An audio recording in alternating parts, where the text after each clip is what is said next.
আসসালামু আলাইকুম ওয়া রাহমাতুল্লাহি ওয়া বারাকাতুহু ওয়া মাগফিরা। কেমন আছেন আমার মুসলমান বাবার ভাইয়েরা? আশা করি ভালো আছেন, ভালো থাকবেন, ভালো থাকাই আমার কামনা।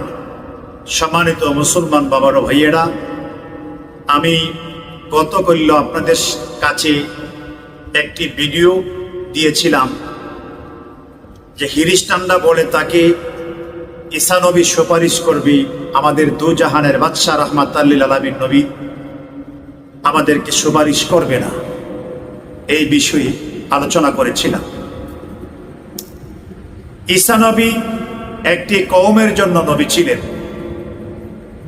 একটা এরিয়ার জন্য নবী ছিলেন।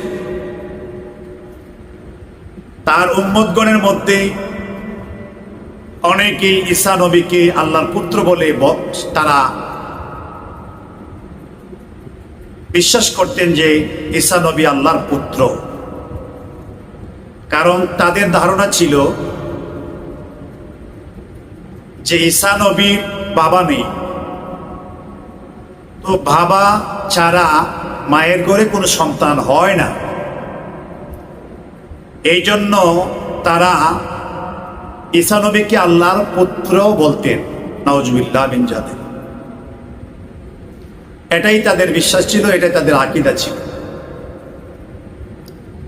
আপনারা অনেকেই শুনেছেন, অনেকে জানেন ঈসা পয়গম্বর, উনি জিবরাইলের মাধ্যমে, ফুয়ের মাধ্যমে হযরত মরিয়ম আলাইহিস সালামের ঘরে তিনি আসছিলেন। এটা আল্লাহর কুদরত।